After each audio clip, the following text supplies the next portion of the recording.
তুমি কি আমাকে লাগাতে দিবা, এইরকম ওয়ার্ড তোমার মুখ থেকে আমি আশা করি নাই। হ্যালো, হ্যাঁ হ্যালো, শুনতে পাচ্ছি, বলো।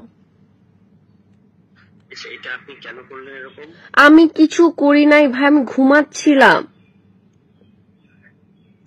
দেখেন, এরকম আমি তো আপনাকে বলছি যে আমাদের পার্টি কমিটি দেওয়ার সাথে আমি একদমই ইনভলভ না।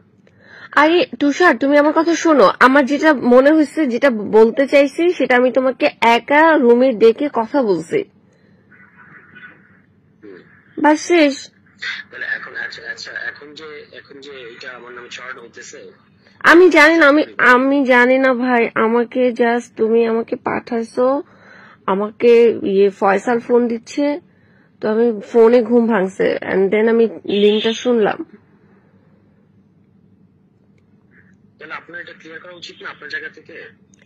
আমার জায়গা থেকে আমি কি করছি এখন? আমি বলো আমাকে কি করতে হবে, কোথায় কি করতে হবে, আমি জানি না তো।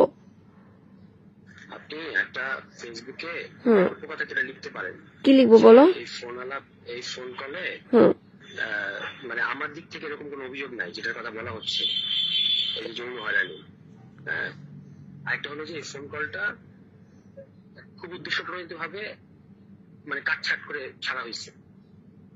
আরেকটা হলো যে এটা কার কাছে গেল কিভাবে, আই ডোন্ট নো। আমি নির্ঝর নাকি এনাকে আমি চিনি না। আপনি এই প্রশ্ন করবেন যে এটা তার কাছে গেল কিভাবে? এটা তো আমার প্রাইভেসি নষ্ট হয়েছে, মানে উভয়ের প্রাইভেসি নষ্ট হয়েছে। আপনি এই প্রশ্নটা করলে, এই কথাগুলো তুললে আমার মানে আমি হয়ে যাই, বুঝছেন? আমি সেভ হই। এবং এটা আপনার তো দেখেন, আমি পলিটিক্সে ভালো করতেছি এখন, এটা বুঝেনি তো অনেকের অনেক তৈরি হয়েছে, এবং এটা পরিষ্কার ভাবে উত্তরপাড়া থেকে করা হয়েছে কাজটা। কে করছে? আপনি আমার ধারণা এটা উত্তরপাড়া মানে ডিজিএফআই ডেভেলপিং কারো দিক থেকে করা হয়েছে, মানে এটা ওর কাছে যাবে কিভাবে? এক্স্যাক্টলি। তাহলে আপনার তো আমার ক্ষতি করে কোনো লাভ নাই, বলেন আছে? আমি তোমার ক্ষতি, তুষার, আমি তোমার ক্ষতি কেন করবো? তুষার, তোমার সাথে যা কথা বলার আমি তোমাকে আলাদা রুমে ডেকে নিয়ে কথা বলছি। হ্যাঁ, এখন তাহলে আপনি এই তিনটা জিনিসটা ক্লিয়ার করতে পারেন, তাহলে তো একদম জিনিসটা ভাইরাল হওয়ার আগে এবং আমার বিরুদ্ধে একটা মব ট্রায়াল হওয়ার আগে জিনিসটা ঠান্ডা হয়। দেখেন, আমি একদম মব ট্রায়াল আগে। আচ্ছা তুমি, আচ্ছা বুঝছি, আমার নাম এখানে কোথাও আসে নাই। এখন যদি এটা আমি বলি, তাহলে এটা আর একটু প্রমিনেন্ট হয়ে যাবে না?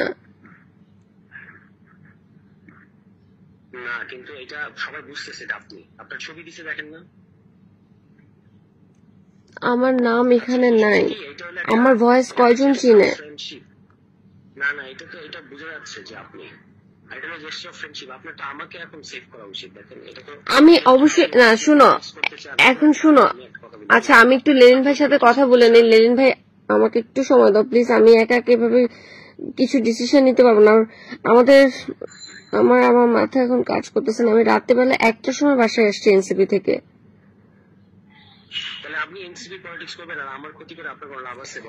না না না, আমি তোমার, প্লিজ, আমি তোমার ক্ষতি কেন করবো? এই আমার কাছে যদি এই ধরনের কোনো মানে থাকতো, রেকর্ডিং বা কিছু থাকতো, আমি তো সেটা অনেক আগেই দিলাম। মানে আমার ইন্টেনশন থাকলে আমাদের এই কনভারসেশন হয়েছে রোজার মধ্যে, আমি তো তখনই তোমাকে এটা করতাম। হ্যাঁ সেটাই, মানে এখন ওখানে আমার কোনো নাম নাই। এখন আমি খামাখা এটার মধ্যে নাম যদি আমি স্ট্যাটাস দেই, আমাকে ট্রোল করা শুরু করবে মানুষ। এমনিতেই আমার কত রকমের ঝামেলা, তুমি তো জানো।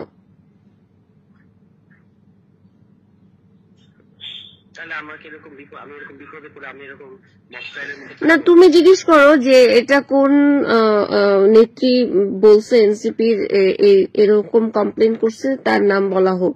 যদি তারপরে আমার নাম বলে, দেন আমি একটা স্ট্যাটাস দিয়ে দিব যে আমি কি করছি না করছি। ask them, find it, মানে ওদেরকে বলো নাম ডিসক্লোজ করতে।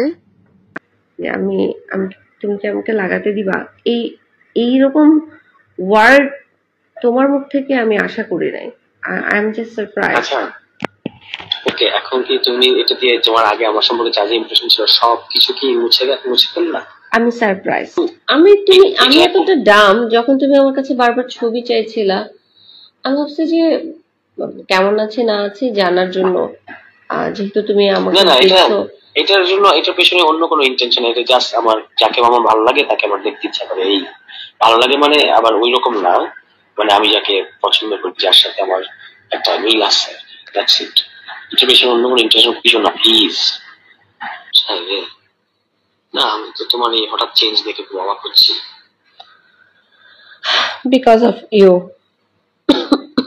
কেন, আমি কি করছি? You know very well.